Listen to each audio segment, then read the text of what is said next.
नमस्कार जय जगन्नाथ आम चैनल को आपण मानकु बहुत बहुत स्वागत। सांग माने बैशाख मास शुक्ल पक्ष तृतीया तिथि हेउछि अक्षय तृतीया। वर्षक भितरे एभली दिन केबे भी आसी न थाए। हिंदू धर्म रे अक्षय तृतीयार बहुत अधिक महत्व रहिअछि। एही वर्ष 30 एप्रिल 2025 बुधवार दिन अक्षय तृतीया पड़ुअछि। एहार माने अक्षय तृतीया कौन पाई होइछि ना एही दिन जे कौनसी भी कार्य करा जाई थाए ताहार क्षय केबे भी होई न थाए। से सर्वदा अक्षय होई रही थाए।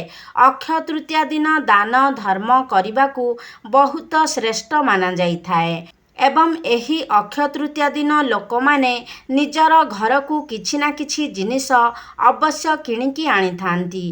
काहेकि ना एही दिन जेउ भी जिनिस घर को किणिकी अणा जाई थाए वर्ष सारा सेही जिनिसर अभाव केबे भी देखा देई न थाए।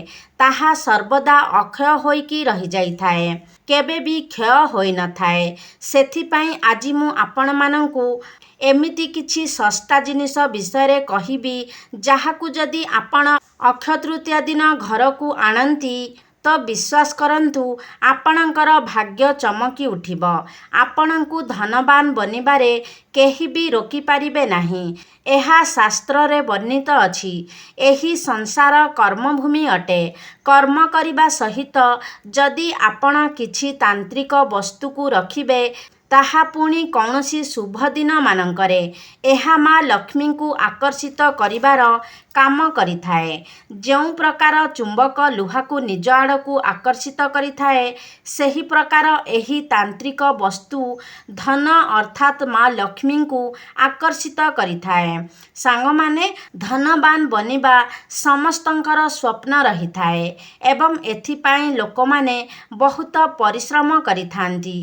काहेकि ना पैसा एक एमिति जिनिस अटे जहा द्वारा आपण आरामदायक जीवन बिताइबे किंतु किछि थर बहुत परिश्रम करिबा परे भी मध्य लोकमानंकु धनजनित समस्यार सामना करिबाकू पड़िथाए। तो एमितिरे वास्तुदोष होई पारे। आपणकू कहिबार माने एहा अटे कि जेउ तांत्रिक वस्तु बतेइबी किछि खास वस्तु विषय कहिबी जाहाकू जदि आपण अक्षय तृतीया दिन आपण घर को नेइकी आसंती तो आपणकर धनरे वृद्धि होइथाए। जदि आपण भी धनर वृद्धि करिबा पई चाहुछंती तो वास्तु अनुसारे जहा वस्तु गुड़िक विषय मु कहिबी जाहाकू जदि आपण अक्षय तृतीया दिन नेइकी आसंती तो आपणकू बहुत अधिक धनर प्राप्ति हेबो। सेथिपाई वीडियो को शेष पर्यंत निहाती देखंतु।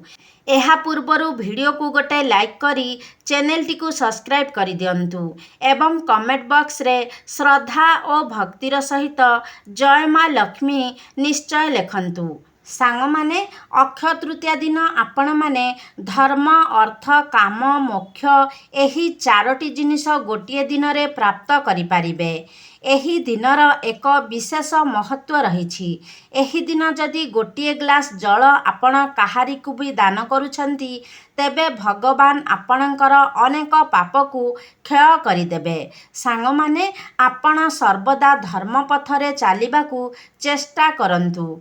जेउ भी व्यक्ति धर्म कार्य मन बलाई थाए ताहा गृहरे सर्वदा माता लक्ष्मी वास करती एवं जेउ लोक पाप कर्म रे लिप्त रहे ता घरे अलक्ष्मीर वास हुए। सांग माने अक्षय तृतीया दिन आपण जेउ भी कार्य करिबे से कार्यर केबे भी क्षय हेबो नाही। तेणु करी सेही दिन किछि धर्म कार्य निश्चय करंतु जहा द्वारा कि आपणकर धार्मिक कार्यर क्षय हेब नाही।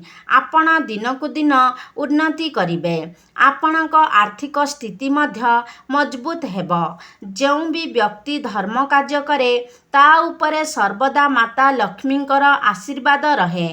ଏହି ଦିନ ଆପଣ ନିଜ ସକ୍ଷମ ମୁତାବକ ଗରିବ ଲୋକଙ୍କୁ ଖାଦ୍ୟ ଦେଇପାରିବେ କିମ୍ବା କିଛି ପାନୀୟ କିମ୍ବା ସର୍ବତ ମଧ୍ୟ ବାଣ୍ଟି ପାରିବେ। ଏମିତିରେ ଅନେକ ଧର୍ମ ଆପଣ ଅର୍ଜନ କରିବେ। ଏହି ଦିନ ରାମ ନାମ ଜପ କଲେ ମଧ୍ୟ ଅନେକ ପାପର କ୍ଷୟ ହୋଇଥାଏ। ଏହି ଦିନ ଆପଣ ମା ଲକ୍ଷ୍ମୀ ଭଗବାନ ବିଷ୍ଣୁଙ୍କୁ ଭକ୍ତି ଓ ନିଷ୍ଠାର ସହ ପୂଜା କଲେ ଆପଣଙ୍କ ଘରେ କେବେ ବି ଅନ୍ନ ଓ ଧନର ଅଭାବ ରହିବ ନାହିଁ। ଧନ ସମ୍ବନ୍ଧୀୟ ସମସ୍ତ ଅସୁବିଧା ଆପଣଙ୍କର ଦୂର ହୋଇଯିବ।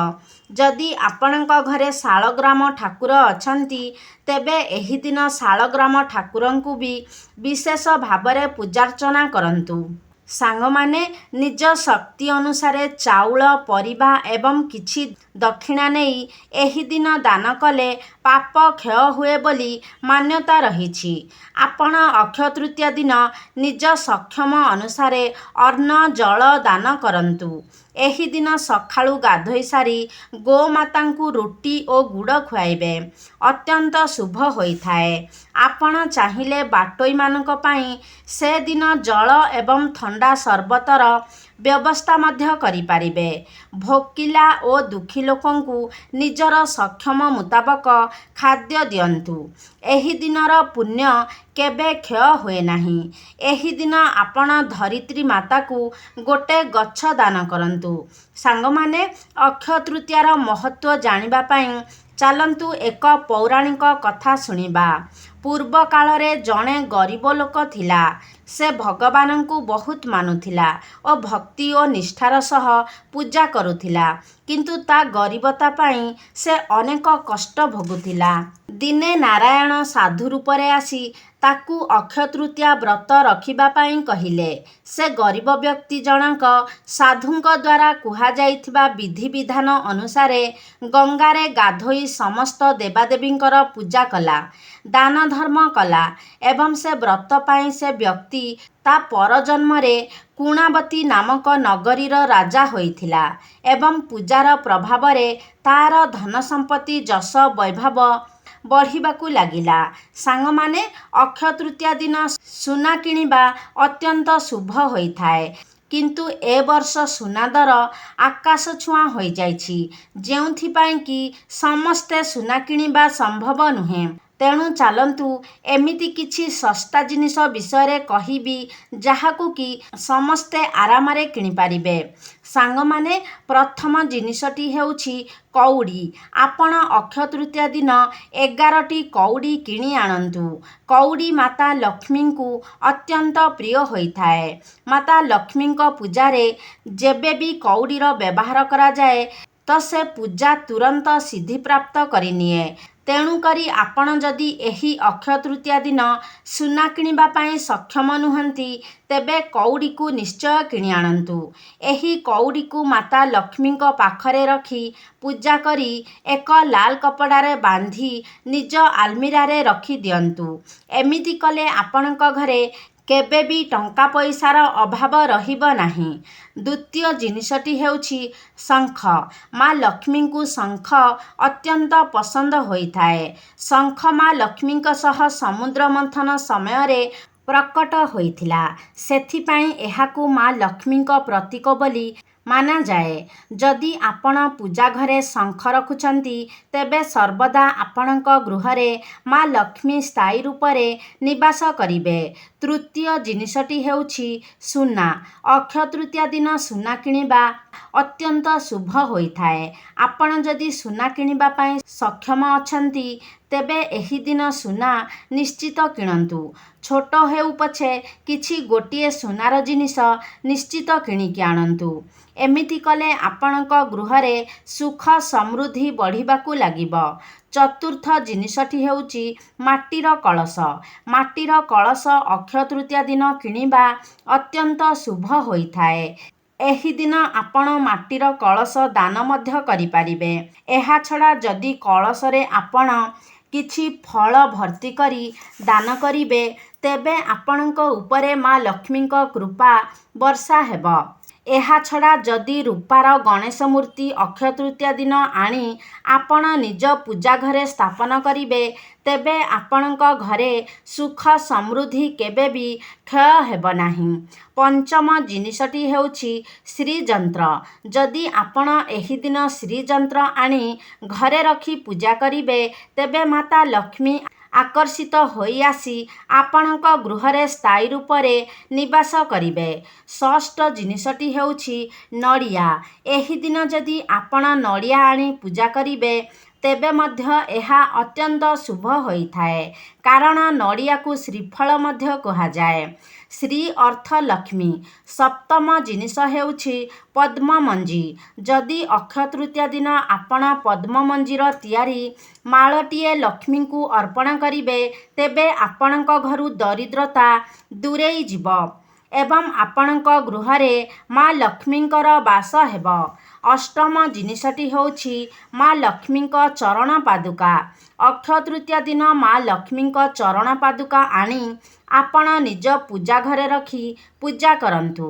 ଏହାକୁ କିଣିଲେ ଘରକୁ ଧନ ସମୃଦ୍ଧି ଆସେ ଏବଂ ଆପଣଙ୍କ ଘରେ ଅନ୍ନ ଓ ଧନର ଅଭାବ ରହିବ ନାହିଁ। ସାଙ୍ଗମାନେ, ଯଦି ଆପଣ ଉପରଲିଖିତ ଜିନିଷଗୁଡ଼ିକୁ କିଣିବାକୁ ସକ୍ଷମ ନୁହନ୍ତି, ତେବେ ସବୁଠାରୁ ଶସ୍ତା ଜିନିଷ ଯାହାକି 5 ଟଙ୍କାରେ ଆପଣଙ୍କୁ ମିଳିଯିବ, ତାହାକୁ ଅକ୍ଷୟ ତୃତୀୟା ଦିନ ନିଶ୍ଚିତ କିଣିକି ଆଣନ୍ତୁ। ତାହା ହେଉଛି ଧାନ, କାରଣ ଧାନ କିଣିବାକୁ ସୁନା କିଣିବା ସହ ସମାନ ବୋଲି କୁହାଯାଏ। ଏହି ଧାନକୁ ଆଣି ଆପଣ ନିଜ ଘରେ ପୂଜା କରନ୍ତୁ।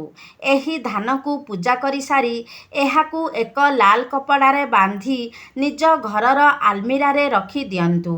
ଏମିତି କଲେ ଆପଣଙ୍କ ଘର ଧନ ସମ୍ପତ୍ତି ବଢ଼ିବାକୁ ଲାଗିବ। ଆପଣଙ୍କୁ ମା ଲକ୍ଷ୍ମୀଙ୍କ ଅସୀମ କୃପା ମଧ୍ୟ ପ୍ରାପ୍ତ ହେବ। ଧନର ଦେବତା କୁବେର ମଧ୍ୟ ଆପଣଙ୍କ ଉପରେ କୃପା ବର୍ଷା କରିବେ।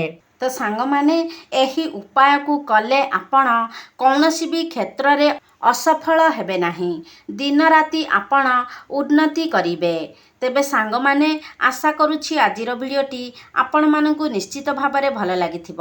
ଯଦି ଭଲ ଲାଗିଛି ତାହେଲେ ଲାଇକ୍ କରନ୍ତୁ, ସେୟାର କରନ୍ତୁ। ଆମ ଚ୍ୟାନେଲକୁ ଯଦି ସବସ୍କ୍ରାଇବ୍ କରିନାହାନ୍ତି ତାହେଲେ ସବସ୍କ୍ରାଇବ୍ କରିଦିଅନ୍ତୁ। ସର୍ବେ ଭବନ୍ତୁ ସୁଖିନଃ। ଧନ୍ୟବାଦ।